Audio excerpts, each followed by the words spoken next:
Nah, baiklah, berikut kita akan membahas dulu sedikit mengenai bioteknologi modern. Nah, dalam bioteknologi modern ini hal yang perlu kita ditonjolkan itu adalah adanya penemuan tentang transfer gen, ya, atau sering juga disebut dengan DNA rekombinar, ya. Jadi dari istilah rekombinan berarti ada yang dikombinasikan, kira-kira seperti gitu, ya. Jadi juga sering juga disebut istilahnya dengan cloning gen, ya, cloning gen. Nah, salah satu tujuan mengklon gen itu adalah merekayasa organisme untuk tujuan tertentu, misalnya memproduksi insulin, ketahanan terhadap hama dan lain-lain, ya. Jadi ini sesuai dengan bidang ilmu karena bioteknologi ini mencakup disiplin ilmu yang agak luas, ya. Contohnya di bidang pangan, bidang kedokteran, ya, khususnya dalam produksi obat-obatan, dan juga di bidang tanaman, ya, misalnya untuk memproduksi tanaman yang tahan terhadap hama dan lain-lain. Nah, jadi pertama tentu kalau ada yang digabung atau direkombine, ya, itu berarti ada sumber DNA, ya, sumber gen untuk digabungkan atau yang disebut untuk diklon, ya. Jadi, nah, sumber DNA ini bisa berupa DNA kromosom, ya, dari sel yang akan kita rekayasa, ya. Kemudian bisa juga dari sumber DNA yang sudah tersedia atau disebut cDNA atau complementary DNA yang disintesis dengan menggunakan mRNA sebagai cetakan atau template, ya. Nah, ini bisa mungkin dibaca di buku-buku apa itu RNA, ya, dan istilah-istilah mengenai template dan juga istilah-istilah lain yang berhubungan dengan DNA, RNA, dan juga sintesis protein, ya. Nah, itu mungkin di biokimia juga itu sudah dipelajari.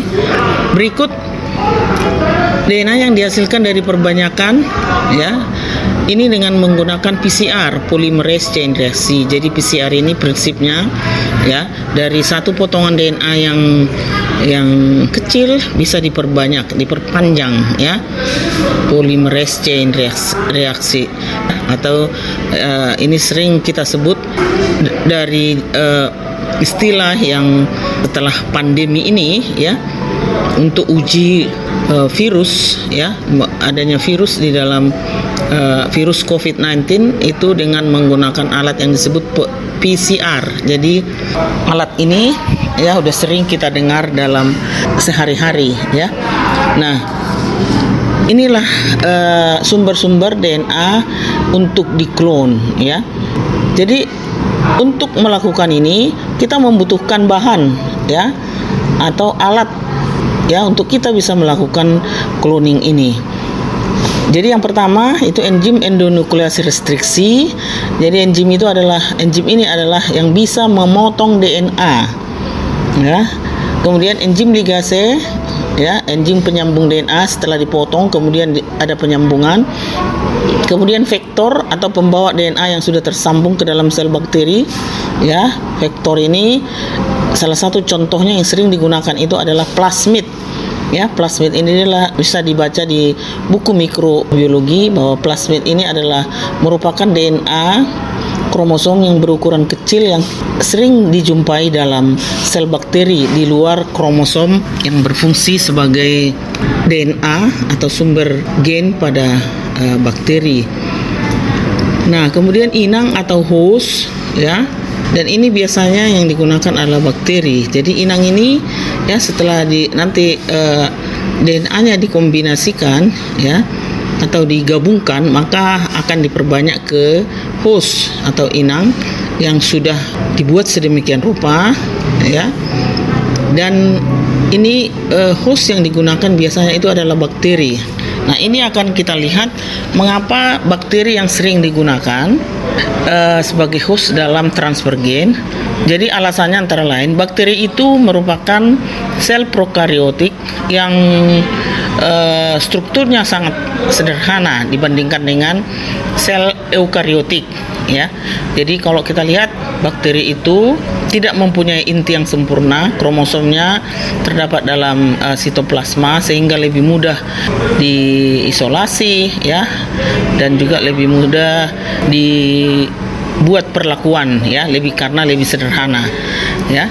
Kemudian juga pembelahannya yang biner, ya, dan cepat, ya, jadi satu sel jadi 2, 4, 8 dan seterusnya, dan prosesnya sangat cepat, ya.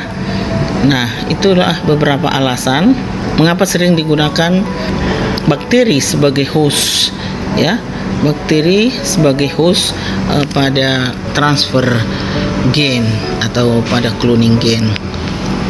Nah, jadi secara sederhana, ya, tekniknya bisa kita gambarkan sebagai berikut.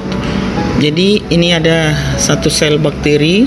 Jadi dalam sel ini seperti tadi sudah dijelaskan bahwa sel bakteri ini di luar kromosomnya mempunyai plasmid, ya, yaitu kromosom yang ukurannya lebih kecil, ya, ukurannya lebih kecil, dan juga sifat dari plasmid ini dapat bermigrasi dari satu sel bakteri ke bakteri lain, ya, melalui dinding sel karena ukurannya yang kecil, ya. Jadi plasmid ini dipotong dengan enzim, ya. Jadi enzim yang digunakan untuk memotong DNA itu disebut enzim endonukleasi restriksi. Kemudian dari sisi lain, ya, itu diambil DNA dari sel yang akan diklon atau yang akan diperbanyak, ya, dan juga dipotong dengan enzim yang sama-sama enzim endonukleasi restriksi, ya. Jadi pada materi sebelumnya sudah di-share, sudah dibagikan contoh-contoh enzim restriksi, ya. Nah, bisa dilihat di teori. Nah, kemudian setelah dipotong disambungkan, maka terbentuklah, ya. Jadi yang menyambung, ya, antara DNA plasmid dengan DNA gen yang akan diperbanyak ini itu dengan enzim ligase, ya, enzim ligase. Setelah disambung, maka disiapkan bakteri atau host yang tadi saya sudah dijelaskan di awal, ya. Plasmid yang sudah membawa DNA asing ini dimasukkan ke dalam host atau inang atau yang ini merupakan sering digunakan bakteri. Setelah dimasukkan, maka bakteri ini akan membelah, ya, dan tentu DNA asing yang sudah terklon di dalam bakteri itu ikut membelah, ya. Jadi inilah prinsipnya bagaimana melakukan teknik DNA rekombinan atau transfer gen secara sederhana.